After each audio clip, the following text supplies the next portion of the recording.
Hello, folks. Welcome back. I do hope your morning conversations were productive, engaging, and fruitful in terms of producing some committed practical actions for moving forward. We're into our final formal segment for the summit, which will take us to approximately 12:30 today. And then we also have some afternoon open sessions, which we encourage everybody to join and participate in. But for this piece, we are going to introduce our panel to help us close today by sharing some of their reflections on what has emerged and unfolded for them over the last 2 days. So with us, we have panelists who represent perspectives from across the system. We have Roger Harris, who will bring a community perspective. Roger Harris will bring a forestry perspective. We have Randy Morse, who will bring a community perspective. We have Alan Ruddiman, who will bring a perspective as a health professional. We have Shannon McDonald, who will bring a perspective from First Nations administration. And then last but not least, we have Shana Ooms, who will bring a perspective from a policy ministry thought perspective. So welcome, panel. Really great to have you. And what I'd like you to each do is maybe just start by sharing what your biggest takeaway is from the conference based on the conversations and the dialogues you've been involved in. So why don't I go to you, Alan, as our first panel speaker? Alan, you're on mute. Am I unmuted now? Now you're perfect. That's fantastic. So thanks for that, Peter, and hello to both the panelists and participants. So I have to tell you, one of the key take-homes for me is that the COVID pandemic that we're all living through, experience, and working in right now has produced opportunities for what I would call positive disruption, the ability to push aside the inertia of some of our constraining policies to allow us to do the right thing at a community level, in supporting our teams as we think about how we deliver culturally safe and appropriate care, and really thinking about what we mean by community. Yes, we're a community as a province and we share resources, but we also tax the resources of communities that are sometimes under-resourced. So thinking intentionally about our friends and our neighbors in our region of the province and provincially, I think is one of the big take-homes, because we often do more with less in rural, but we're also stretched. And so how we think about how we manage our resources, and then we intentionally include the needs of others, including the most vulnerable communities in our province, those most remote, those most isolated. We need to do better at all of the tables where we make decisions. And we need to think about coming together quickly, making decisions, that failing is okay, and that failings, if we do happen to fail as we're journeying together, we're equally accountable to that, and we learn from those lessons, but we move on to the next best thing. So I think it takes a team. Thank you. Thanks, Alan, for starting us off. Why don't I jump down to you, Shannon? Hi, everyone. Sorry, I'm not going to turn my video on because every time I turn it on, I seem to lose connectivity with you lovely people out there. So I'm just going to keep it off. Thanks for having me here today. There were a number of key takeaways, and I just wanted to say in terms of the panelists this morning, Terry, Dave, Fiona, and Ted, they did such an excellent job of capturing some of those key takeaways. But pardon me, for me, I have these aspects in my mind: patient-centered, grassroots-driven, and needing to come up with community-level solutions and allow for innovation. So just, focusing on the patient-centered, particularly as it pertains to rural and First Nations, and the need to start with citizens, their families, and communities in the overall planning, decision-making, and implementation right from the beginning was something that I think as a policymaker, I know this, and we know this from evidence, but in terms of our experience, it's been, I think, we've made advancements, but we haven't advanced far enough. There's a sense that we're saying the words person and family centered. And while we have made these advancements, I don't think we've actually reached a true mindset shift or transformation in regards to building person and family centered care. And so there's much more that we can do, and we need to be action oriented and measuring about how we're moving more quickly in this direction, particularly as we see that across other sectors, they are building robust services around consumer needs. And we see this in the virtual environment, for example. And there's a sense that the health and social services really do lag behind. And ultimately, patients, families, they are going to vote with their feet in terms of where they're able to get their needs met. And so just for me, it was a reflection on continuing to need to act and think differently as policymakers and planners, and authentically put patients and community needs at the center of those policies and decision making, and really interrogating our reality about why that isn't happening currently to the extent to which I think we all agree that it needs to happen. And one of the suggestions from the group that I was with talked about the need to create a unified language about what it means to be patient-centered. I think that we all use different terms to reflect this, and not necessarily meaning the same things with those terms. And then an additional emphasis, and it came up again in the meeting I was just participating in, was the need to be really allowing for grassroots community level solutions, and establishing a local collaborative governance structure that really does empower local decision makers and brings all of the voices of all of the partners in the community to the table. So this raises questions around the appropriate size of communities and populations and the community governance structures that are needed to support them. And then, so really when we think about our primary and community care needs, for me, a real takeaway is what is that appropriate local governance structure for rural, remote, and that brings in First Nations to the broader system. We've had a lot of experience to date building off of some of the provincial collaborative consensus building tables like the General Practice Services Committee. And we have established primary care network steering committees in some communities. We have established local action teams around different priority populations, for example, with child and youth mental health. So really, I think we need to take stock of what has been working well in terms of local community governance, and replicate that, and then really adjust and refresh where we're not getting the results that we need in terms of grassroots community level solutions. And I'll stop there, Peter. Thank you, Shana. Lots of big nuggets. Thank you for those perspectives. Why don't we go to Randy? Randy, why don't you weigh in and give us your thoughts, please, in terms of what are you taking away from this two-day summit? Sure, thanks, Peter, and thanks to the other panelists, and thanks for all of you who've joined us virtually today. I scarcely know what I can possibly add after what Shana just said and Alan just said, and said so incredibly eloquently.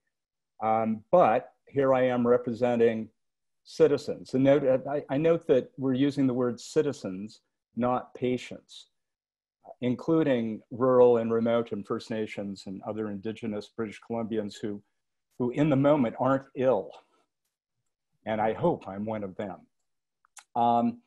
So several things have really jumped out to me over the last 2 days. One of them is how little disagreement and controversy, at least I've experienced in both our community tables and in the at the peer table level, which I find extremely encouraging. I would agree that, as Alan said, the pandemic has presented us with an opportunity to make some radical changes to the way health and wellness is delivered in rural, remote, and First Nations and Indigenous British Columbia. And that theme certainly came up in my community table. I was one of the facilitators with Dr. Shalina Masaji of the Caslow and North Kootenay Lake table this morning. Radical change. revolutionary change. If ever that's going to happen to the benefit of the citizens that we're all either hoping to serve, are serving, or are looking forward to being served, this is the time, right?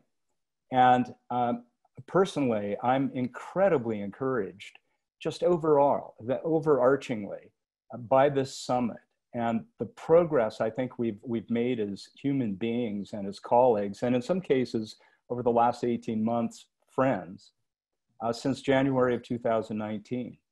Things move slowly. There's a lot of impatience amongst rural citizens that, as Shana indicated, things aren't changing fast enough. There's still some real structural problems, and those problems lead to frustration around rural British Columbia. But I really have a sense that there's a real opportunity, a fresh opportunity for positive change, and in some cases, system busting change in the air right now. Not just because of the pandemic, but sort of pushed along by the pandemic. I remember, just here's an anecdote, in a conversation with some of our colleagues some months ago, talking about how we were wondering if coming out of this summit, especially events from the citizen participants, there wouldn't emerge a desire to keep this collaboration, to keep this conversation going, so that some of the exciting, interesting, provocative things, topics, themes that have come up over the last 2 days aren't simply dropped as this afternoon we all go back to our normal daily lives. And I have the sense that that's not going to happen, that somehow emerging out of the summit, we're going to create a means for rural, remote, and Indigenous British Columbians to continue the conversation, to do some of what you were talking about, Shana, in a really powerful way, bringing the citizen voice into not just the conversation that ultimately might lead to shaping the future of health and wellness in British Columbia, but really doing that, really doing the shaping. And so I'm excited at that prospect. One of our action items coming out of the Caslow and North Kootenay Lake region was to do a pilot around what I've just been mentioning. So in closing, I've been impressed at the quality of the conversations that I've had the pleasure of participating in. I've been inspired by some of the things that I've heard and encouraged by everything that I've experienced. So thank you very much for those of you who led the charge in organizing this summit. Thank you, Randy, and appreciate how equally eloquent you've been in sharing your perspectives. Let's jump down to Shannon, Shannon McDonald. Shannon, can you share what are you taking away from this experience? Hi, I know it's been done, but I want to acknowledge the territory on which I work, the lands of the Musqueam, Tsleil-Waututh, and Squamish peoples. Bringing that to mind is really important, because the work we do at First Nations Health Authority and the work that we have found partners in over time is rooted in culture and the understanding of our relationship with the land and then with each other. And the number of people that are on this virtual meeting really means that there is a population of dedicated people working hard together to achieve wellness, not only for the people we serve, but for ourselves. Because until we have that true reconciliation, we'll never achieve that wellness. And I really appreciate the words that I've heard. I also heard that people were very respectful to each other, open to change, open to ideas, that no matter what was being expressed, there was respectful listening happening. And as was mentioned, that doesn't always happen at meetings I go to. So that tells me that we're working together in a different way than we have before. However, I think there is still an air of looking at Indigenous communities and some rural communities in a deficit perspective, looking at what they don't have, or in the minds of some people, what they can never have. And I think that resilience of the people in communities, just the fact that they are still there and thriving and surviving and bringing forward family and culture, and in many cases have been in the location where they are now for thousands of years. And there's more and more evidence of that. So recognizing the resilience against pressures to the opposite is absolutely essential in working with communities. I think one of the challenges we have, and we're as guilty as other people, I don't really want to use the word guilty, where God saved me from a bureaucrat with a bright idea. You know, you have wonderful ways of wanting to be helpful and providing opportunities to be helpful, but they are often ideas that come from an external source. Some of them are pretty much three-quartered baked by the time you get to an engagement table. And they don't always reflect the needs, desires, capacities, and abilities of a given community.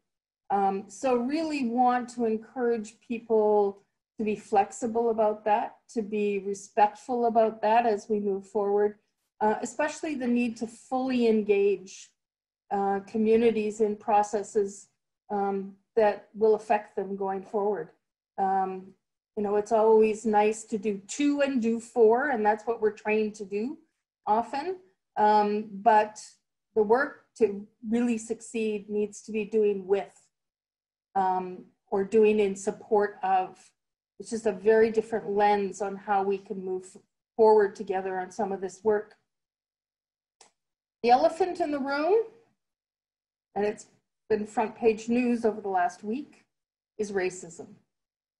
And that racism goes beyond the individual who was making bets in a hospital, an emergency room, to structures that have been created to sustain a particular way of life and a particular hierarchy. I remember being told the first day in medical school that I would learn a new language and I would wear a uniform and people would respect me because of that, that I was becoming part of a club. A club with significant power over the people it serves. And I think we need to lose the uniform, and I think we need to lose some of the language to be able to really have a conversation with people about what those structural discrimination pieces are and how we go about creating a way to dismantle them and to engender trust. Because in the last week or so, I've heard from many, many people that they would rather die at home than go to an emergency room where they thought they'd be treated in a way that would destroy their humanity. And we can't allow that to continue. So I know there's lots of people with good hearts and good minds and good intentions on this meeting, but I'm calling on all of you to be culturally humble, to understand the situation and the power and the privilege we've been given by the positions we hold, and to work really hard in recognizing places where we can restructure the healthcare system into a wellness system for all of the citizens of BC. So thank you. Thank you, Shannon, for those provocative perspectives and that call to action. Roger, I'll turn it over to you for your perspectives. What are you taking away from this summit? Thank you, Peter. And Shannon, I want to thank you for your comments at the end. My comments really reflect a lot of what has already been said. I really like Alan's terminology around a constructive disruption. I wrote a report on helicopter emergency medical services now probably 6 or 7 years ago.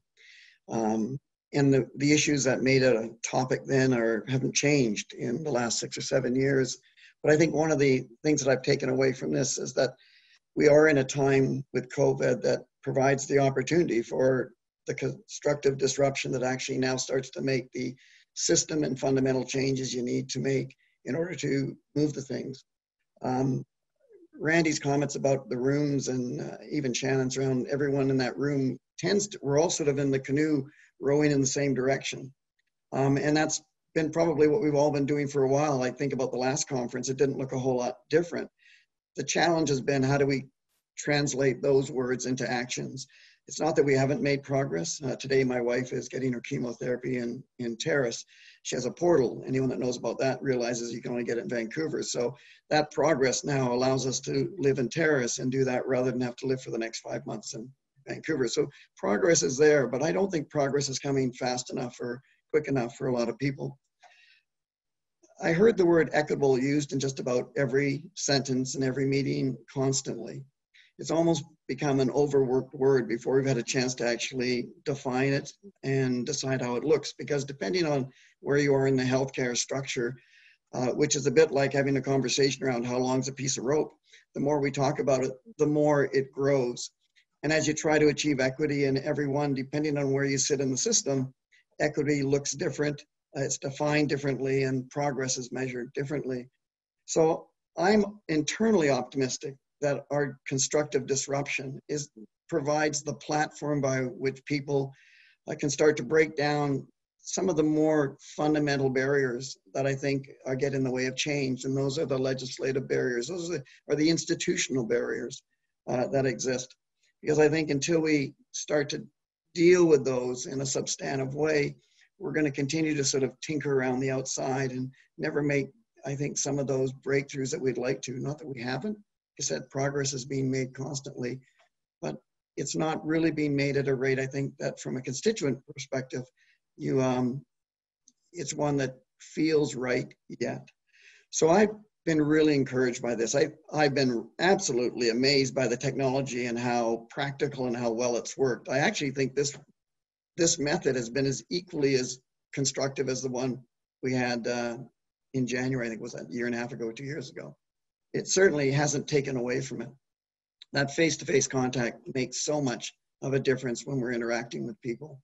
And I think the way the world is today has created the foundation for change.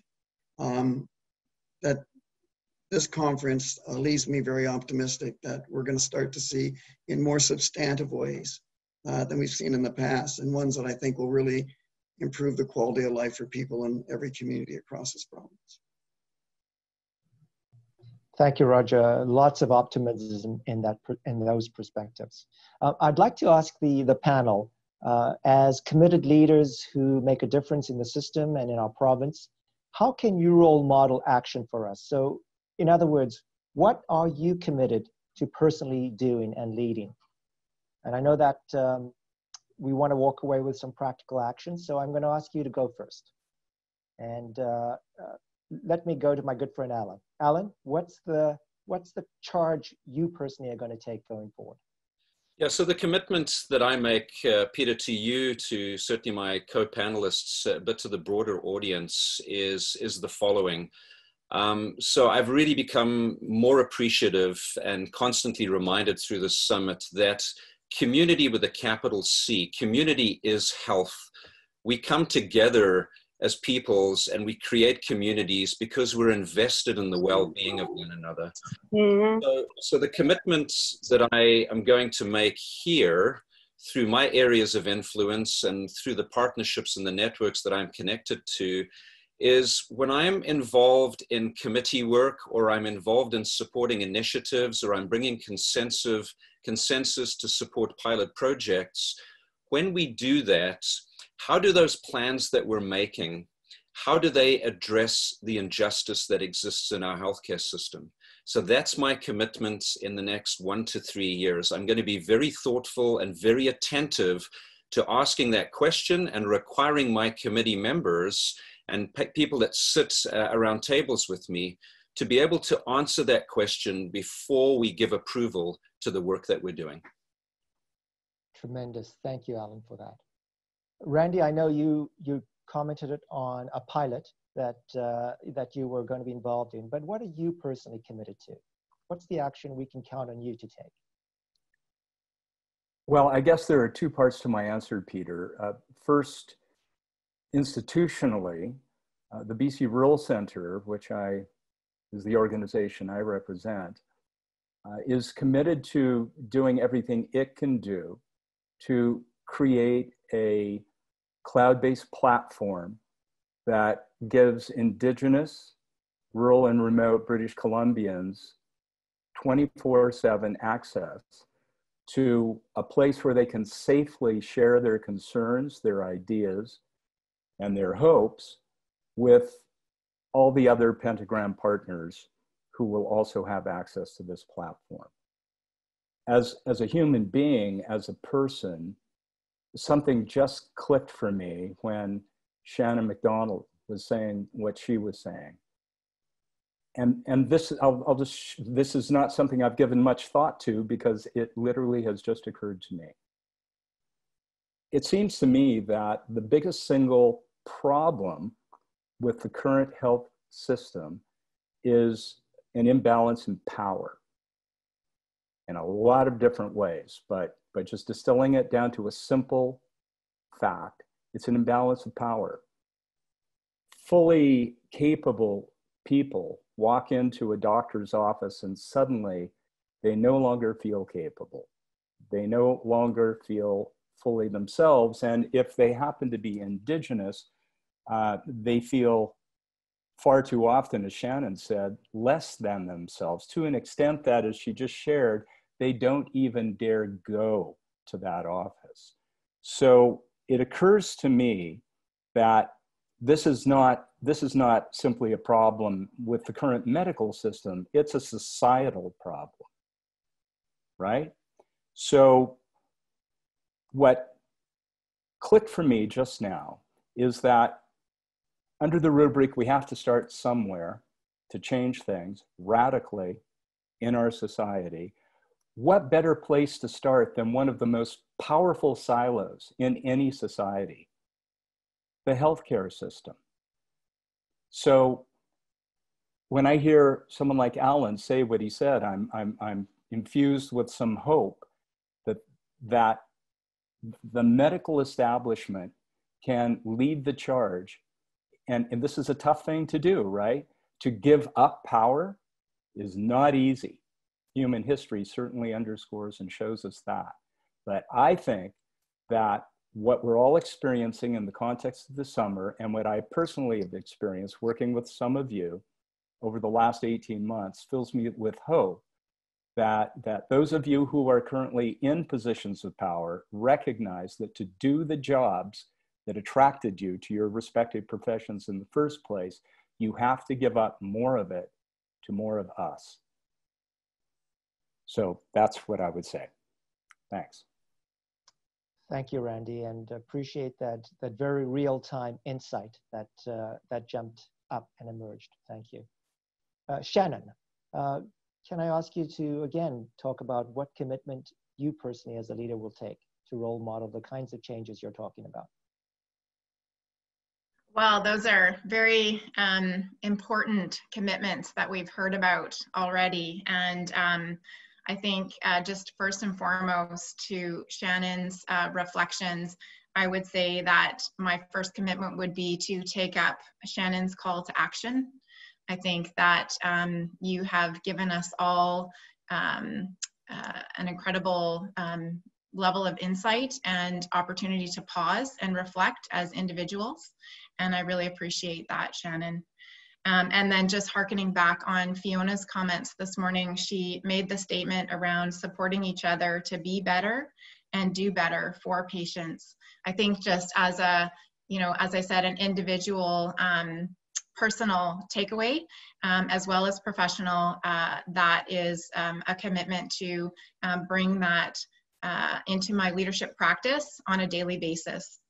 I think the other area that has come up for me, where I do have within my sphere of somewhat influence at my level, is to take some action in terms of what I heard is missing is the ability to demonstrate results and value for money when we're seeing across the province, in particularly with respect to rural, remote, and in Indigenous communities, solutions that are being tested, new ways of delivering service are being tested, which may on the surface look like they actually cost the system more money, when in fact, when you start to look at it from a more holistic perspective, where there's a sense that there's actually a greater efficiency and greater value for money in the system overall. And so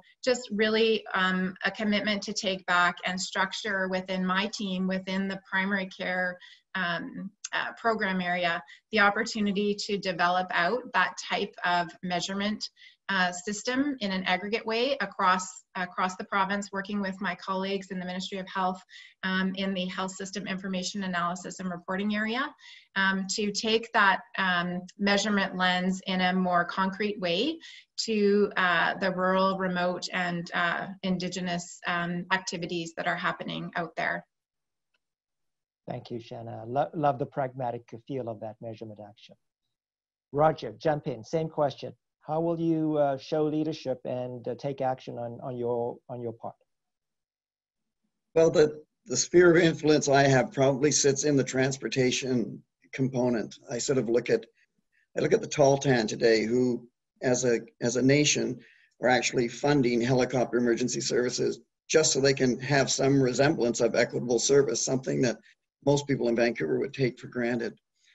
My commitment is to continue to get people to see that the point of access into the healthcare system is not when you get in front of a doctor, but it's when you pick up a phone, either to phone 911 because it's an urgent issue or else to make an appointment.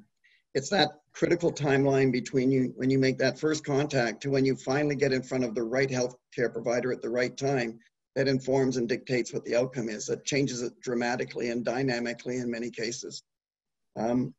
These are the things I think that need to be changed. When I look at rural BC, one would think that as your infrastructure on healthcare decreases, so you just move to having a clinic or something lesser in your community, your access to enhanced transportation should actually go up. But in fact, it's the opposite in BC. As your facilities get less, so does your transportation get less. So if we're talking about creating equitable access to people, not equal, but equitable access to every resident in the province of BC, we're tracking in the wrong direction today. And everything we've done to resolve that has really been sort of tinkering around the outside and window dressing. It requires substantive change and commitment. And a lot of it is shrouded in, I think, our misconceptions in terms of price, which things seem to drive everything. If we're going to have a patient-centered health system and not a service delivery health-centered one, then we need to look at the patient and what gets them into the right place at the right time to get the right and best outcome. And currently, we don't do that, not equitably across the province.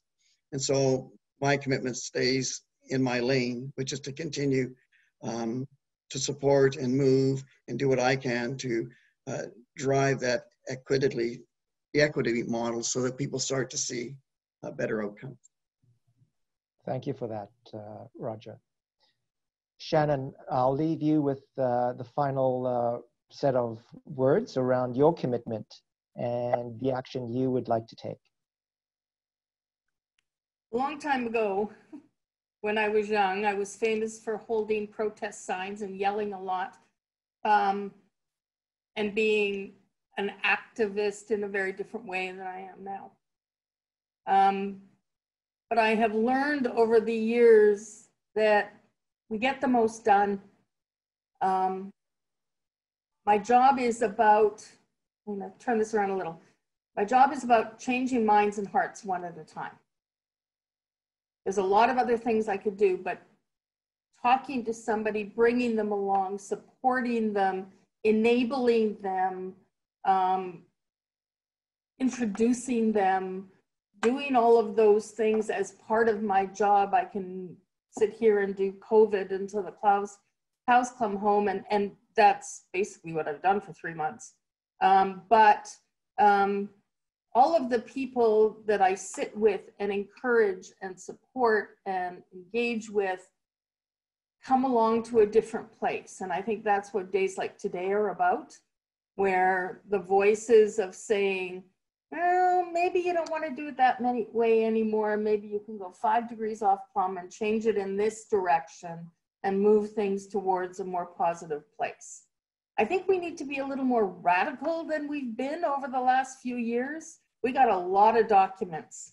We've got the UN Declaration on the Rights of Indigenous People. We have the Truth and Reconciliation Commission statements. We have the tripartite First Nations Health Plan in BC, all of them really important pieces of work. But the ruler hasn't moved a whole lot, it's moved some. We have an opportunity now to be more radical. So I think the work I do to support people and encourage people and to challenge people may get a little more radical. You've been here now, you've been part of these conversations, and they promoted me, for heaven's sake. I have an opportunity now to sit at different tables and say, okay, let's move. Let's not talk about it forever and ever and write another document. Let's move. And let's take that risk, and maybe we won't succeed this time, but it will move us along that continuum closer to the success that I probably won't see in my career, but it's headed in that direction and we can all participate in it. So that's where I go.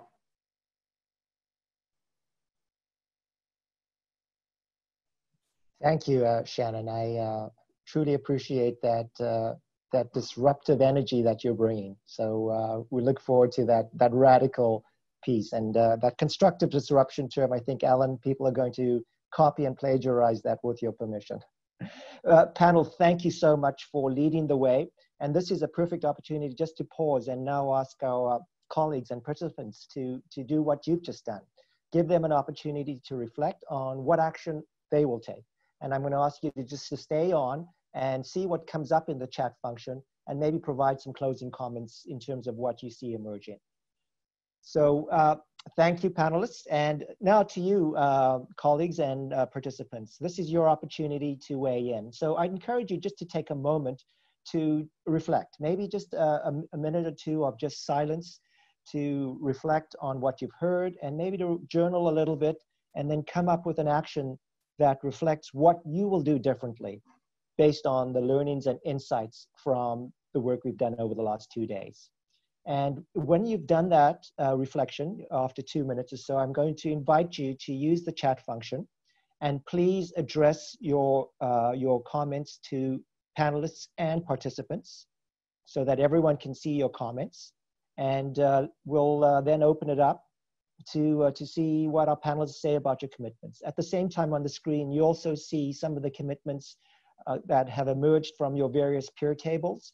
And these are summaries from the various writing facilitators. So that may be just some extra food for thought as you comment on what you are going to commit yourself to practical action. So I'm gonna encourage us to just stay silent for 2 minutes and then look for your comments on the chat function. Thank you.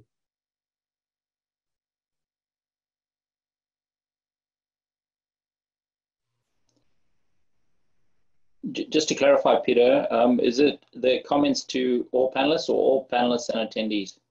So your comment should be to panelists and all participants, right? So when you're responding, make sure that you're responding to panelists and participants.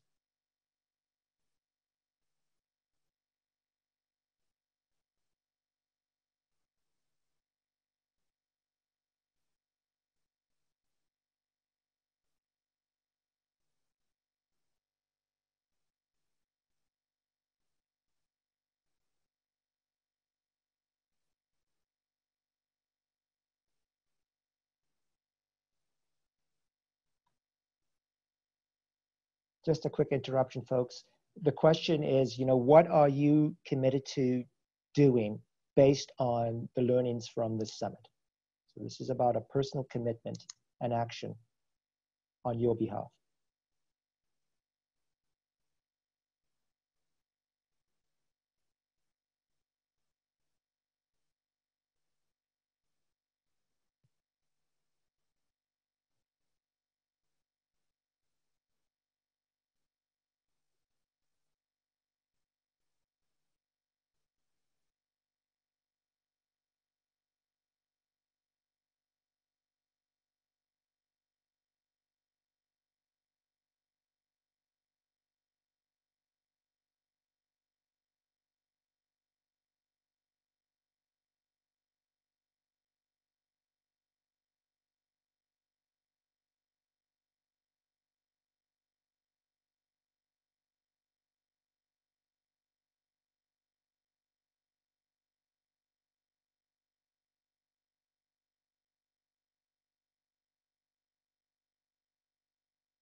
As I see all the commitments coming in, I'm going to ask our panelists maybe to give me a word or a phrase of how are you feeling as you see these various commitments coming through the chat function, and then I'll ask you to close. So how are you feeling? Give me a word or a phrase, and I'll start with you, Roger.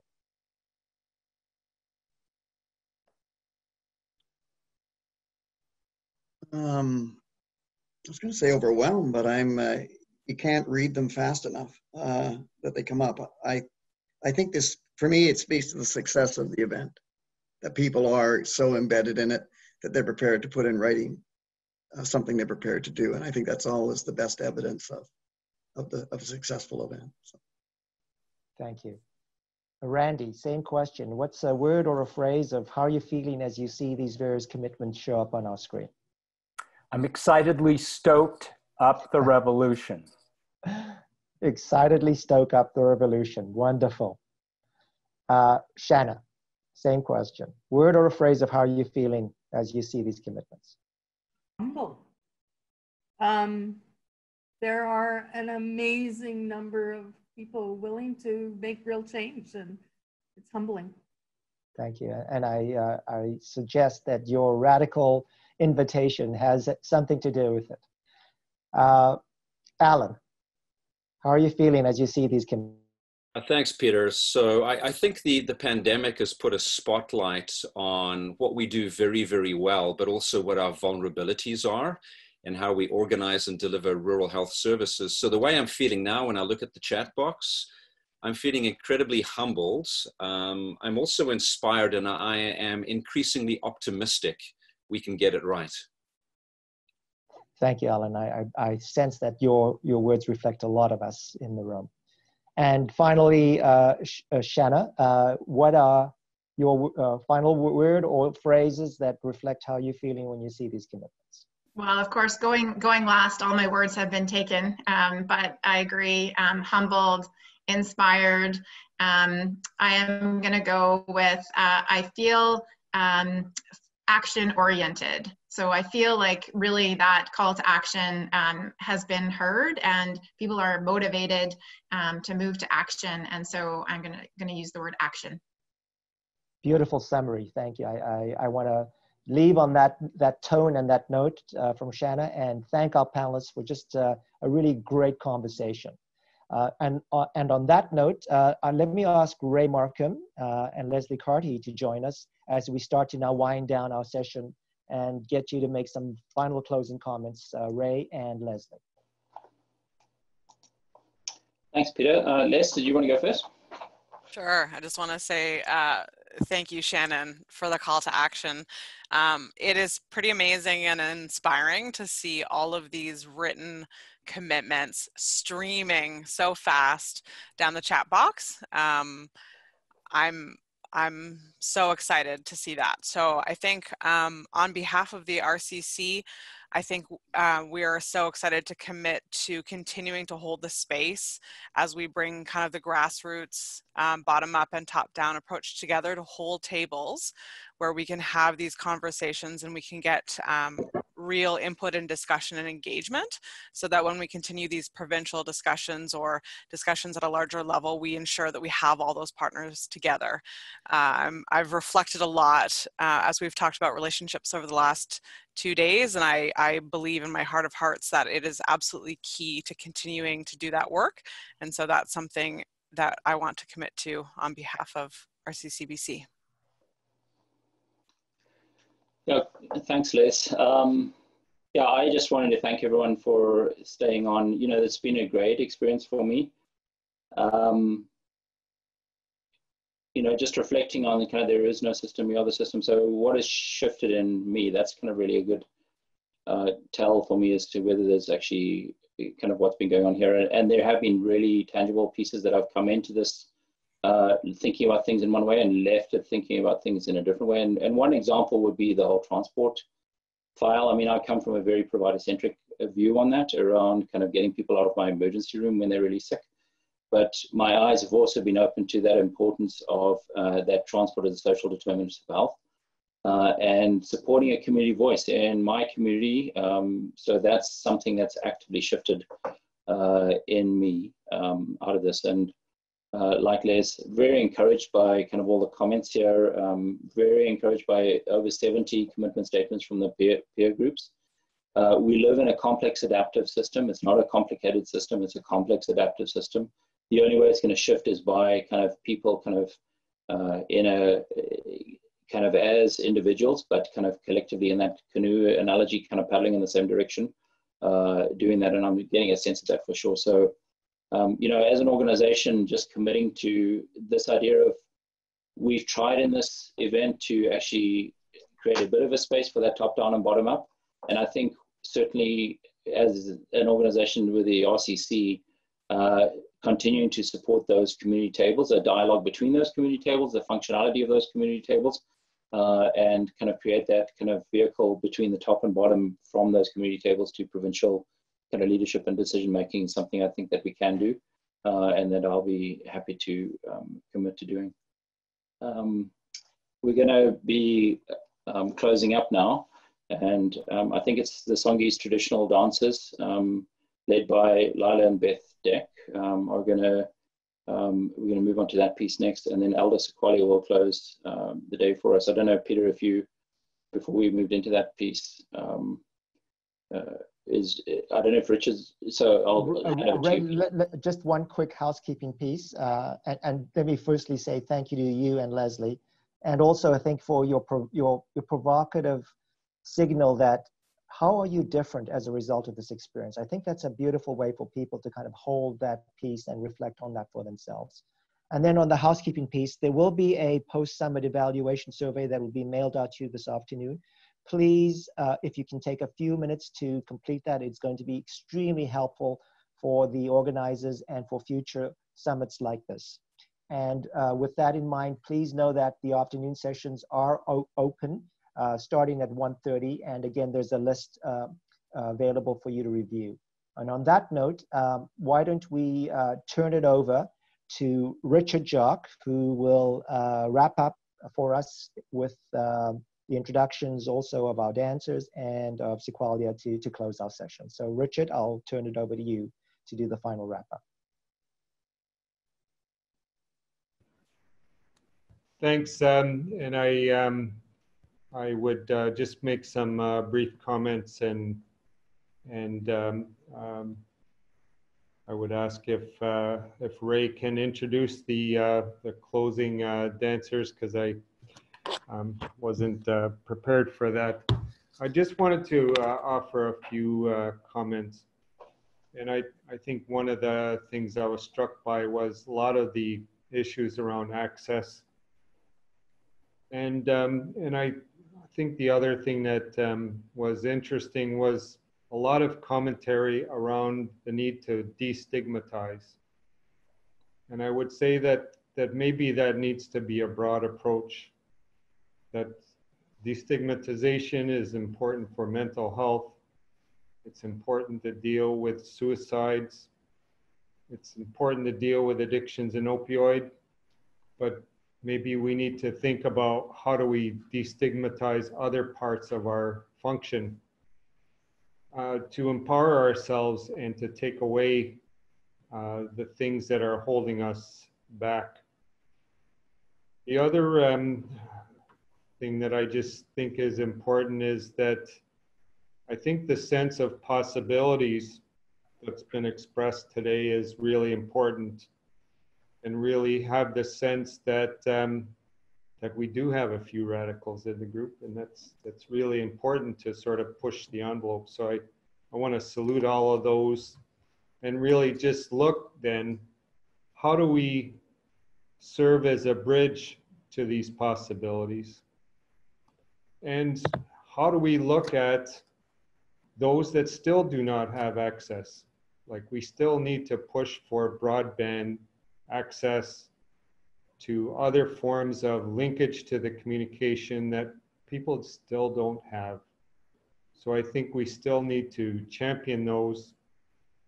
And I guess I want to close with the one of the comments that I saw, which was listen more. And I think that's that was an important statement, and I just want to thank Ray for giving me a few minutes, and to thank everybody for their participation over the last couple of days. Thank you, Ray. Yeah, thanks, Richard. Appreciate you helping close off and frame it and summarize in such a brilliant way. So we're now going to move over to the Songhees Nation traditional dances led by Leila and Beth Thick. And then Elder Syexwalia will close off the event, just thanking everybody for participating, for helping lead and participate, and kind of just being an active piece of moving this forward together. So we hand over now to Leila and Beth Thick from the Songhees Nation traditional dances.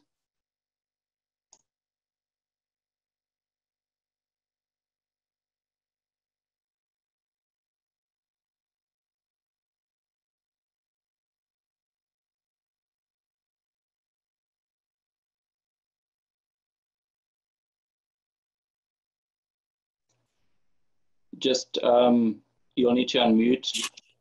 Perfect.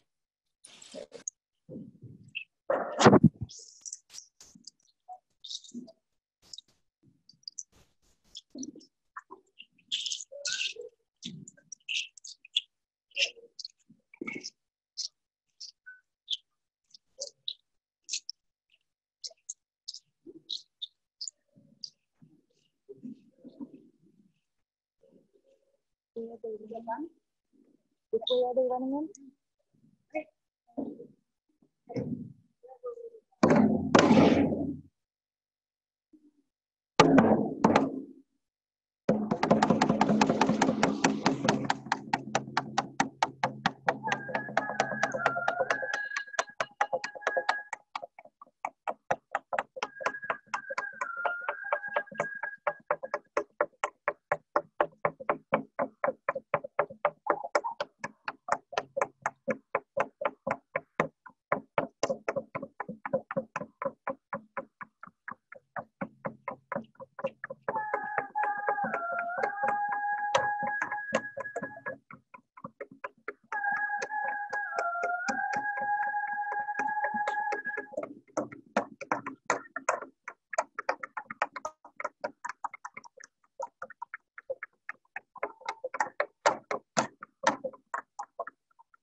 Hello, everybody.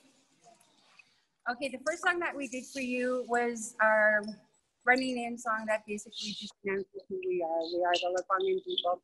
And that led into our paddle welcome song, which would have been a song used back in the days when a tribe would go visit another tribe to let them know they're going in peace and not to start a war or anything. And my sister likes to say that we now use that song as a welcome to our territory. And it seems so weird. I'm talking to an iPad. I'm sorry. This is so weird for me. Okay, so the next song we're going to do for you is another song that my sister and a couple of the other guys from the group had made up. And it's our Eagle song. And it's, to me, it's the little boys being guided by the hands of our women and the girls, the older girls in our culture, teaching them, you know, this is what you do, you know, setting them free, so to speak. So this is our Eagle song, and I'm going to hand it over to the men to sing.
Okay, I'm going to quickly introduce the group before we go into our finale.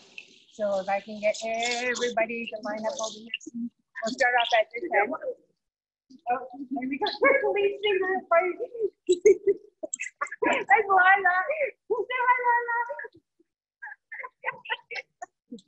How fun everybody could be there today. I wish I was there, but I hope this is uplifting to everyone.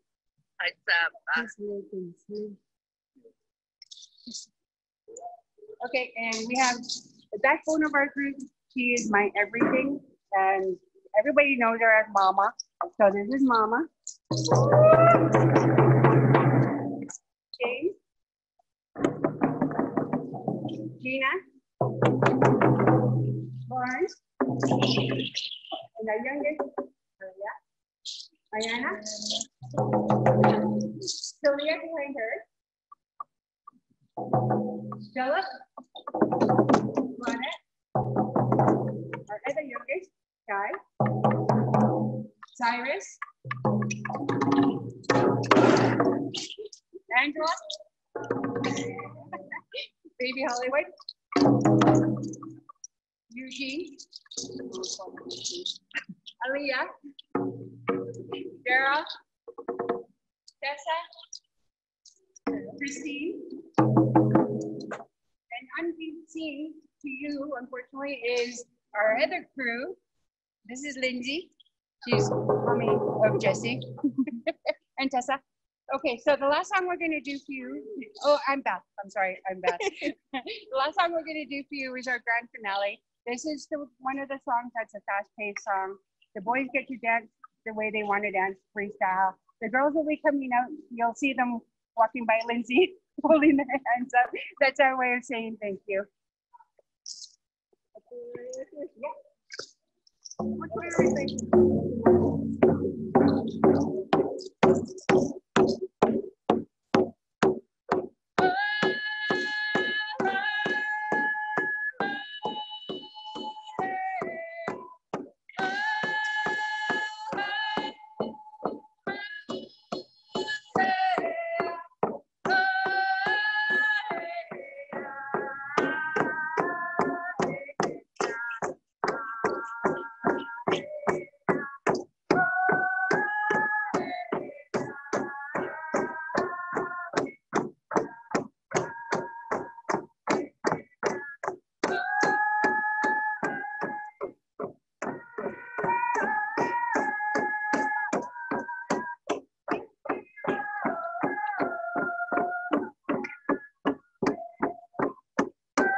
I really appreciate this. Is definitely a learning experience for us, and I'm more than, I'm excited that we can do this. I'm sorry, so weird, but I'm excited that we get to.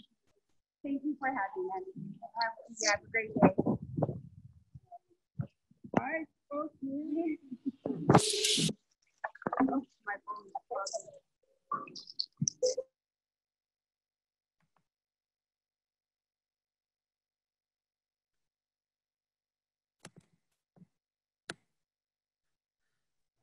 On Hoth and Squalwyn, Quisclake, Quachnomi, Tenoyapan, and Ziayite to Squal's Deceits. Am I ready to talk? I'm not sure who's the host or... You're good to go. Okay. On Hoth and Squalwyn, Quisclake, Quachnomi, Tenoyapan, and Ziayite to Squal's Deceits. Kayachton, I welcome you. I'm Syexwalia from the Skahotmishokamail. I'm a knowledge keeper and elder and advisor to the FNHA, many of the different teams, and it's been an honor. I was in a workshop yesterday, an honor to be with all of you in this platform. And I say, Kayachton, I welcome you. I thank my relatives who just finished sharing some songs and dances that really lifted my spirits, and just put my hands up to them for teaching the young people, like our ancestors always said, we need to remember who we are and where we come from, and to share that with people, to educate you so that you know who we are, like my grandfather said. And I am here to close off the conference, and I listened to the panel that was just talking, and know that we have, you know, remote, rural, First Nations communities, and you've all come together to talk about creating solutions. And in our Squamish language, we say Nchomo and Squalwyn. Not, and in Hamalkamalam, it's my relatives from Tsleil-Waututh and Musqueam. So they say not Zamat and Squalwyn, one heart and one mind. And I welcome you, for those who are in the Lower Mainland watching, to our unceded Coast Salish territories of Skahotmishokamailk, Squamish Nation, Tsleil-Waututh, and Musqueam. And I just want to follow up on the Nchomo and Squalwyn, one heart and one mind. That panel was awesome, and listening to it, and about being able to be Winoxus, respectful to each other, and Chen Stwite, stand and work together to hold each other up, support one another, help each other in whatever way, especially with being able as allies to First Nations, be able to use your influence to create the change that's needed, not only for us, but for all people of color, because then everything starts to change in a positive way. I just wanted to share these words with you because I heard what was being talked about before the dancers. And, you know, lift my hands up to each and every one of you to carry on with the good work that you do. I'm going to share Syexwalia's song. I'm Syexwalia. My great-grandaunt, who I'm named after, had this song that our old people fixed, and it's called Syexwalia Slolum Ha Squile, and that means Syexwalia's song, greeting of the day. And then I'm going to say a prayer to close us off, and then I'll turn it back over to whoever is the host here. So I'm going to thank you again for having me join you, and honor to be able to close off your session. One thing I need to say is my grandfather said that we all pray to a higher power. The higher power is known by many names, and that we need to always be respectful of each other's ways and ask each other when we go to where the ceremonies or worship is taking place, he said, and ask how to respect it and do it the proper way. And I usually tease people at openings and closings and say, we need to be open to the energy. And we all took management or negotiation, and this means I'm closing myself off to you, or this, or this. And so I usually then say, we're going to do Tai Chi and yoga now. And I say that because I want you to just take a couple breaths and put your hands out open and go.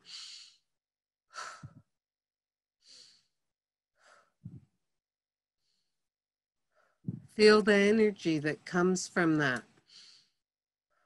Now keep your hands open. And as I sing, I ask you to pray for each other, pray for all your family and friends, pray for all the presenters and everyone who's been in your sessions, and pray for health and well-being of everyone, your mental, emotional. And after while I sing this song, then I'll say the prayer, and then that'll be, I need to move the arrow, it's distracting me. So now I'm going to sing Syexwalia Slowly. And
that means thank you in our Squamish language.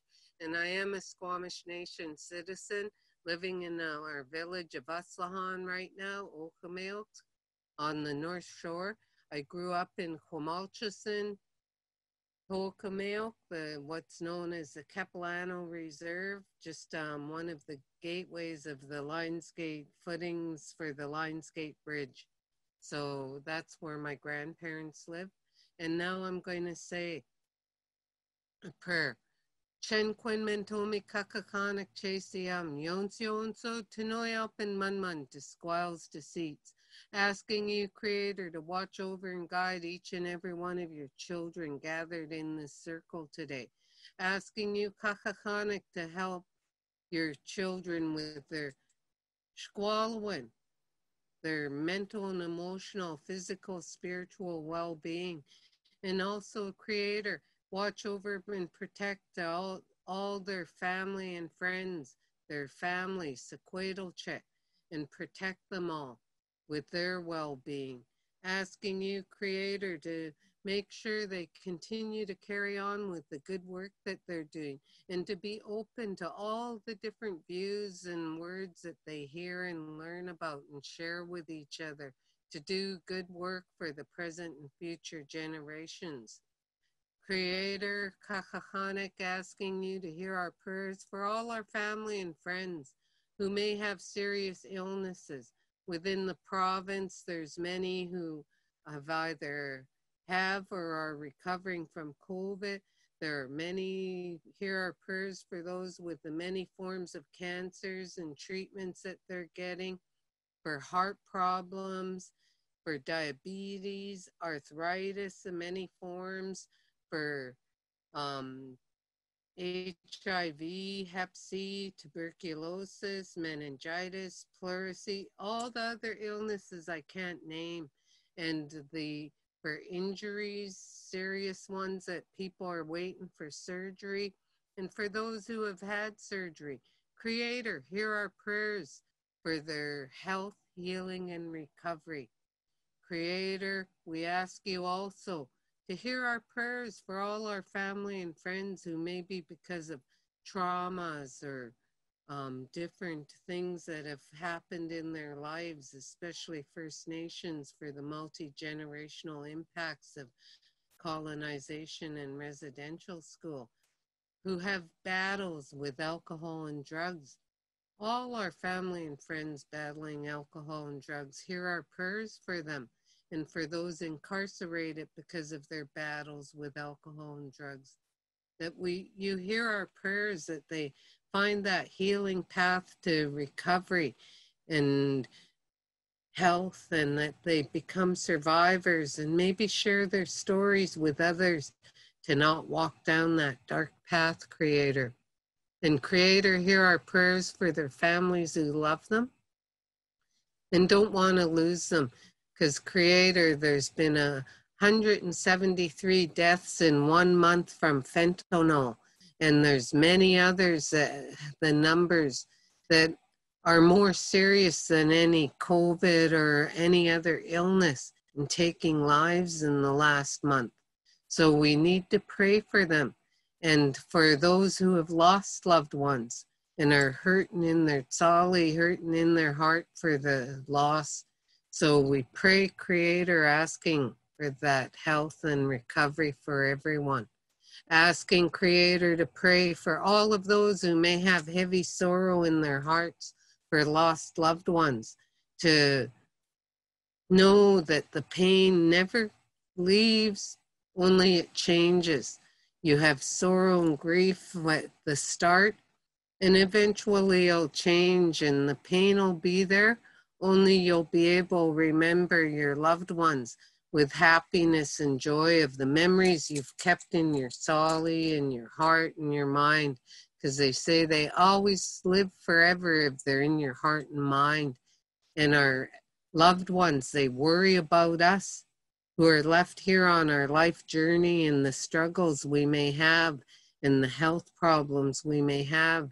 And they send us signs. Maybe it's a dragonfly because they say that they have 2 sets of wings because they carry angels on their backs.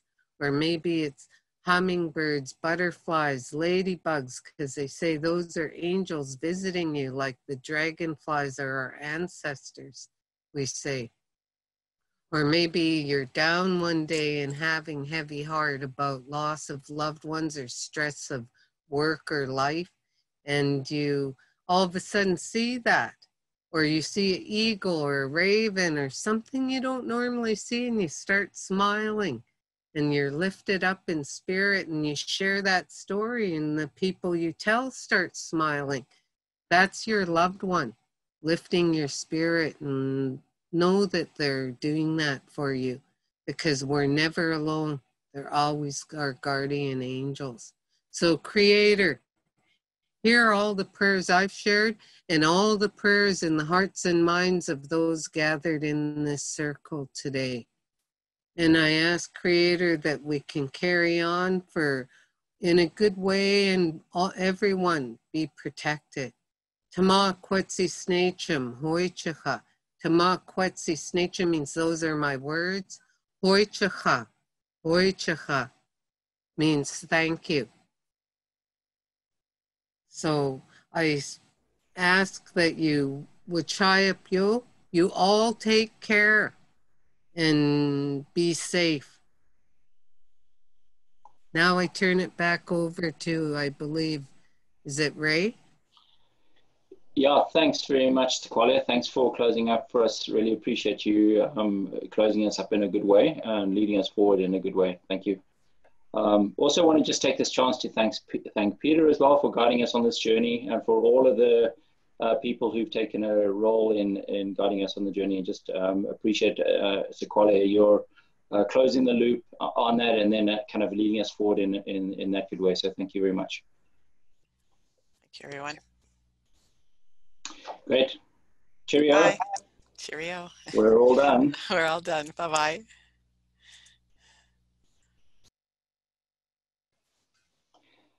Yeah, I guess there are some afternoon sessions if people are wanting to go to them. So they're in your agenda link, so feel free to do that. But otherwise, if you want to go, and as I'm kind of tempted to do now, just go and lie in a bed and relax for a few minutes. Although that's not going to happen. So you have sessions to go to. I do. Thanks everyone. Thank you, Elder Roberta. Thank you, Syexwalia. Thank you. OCM, Syexwalia. OCM to everyone. Have a great afternoon. Bye for now. You too. Bye-bye. Bye-bye.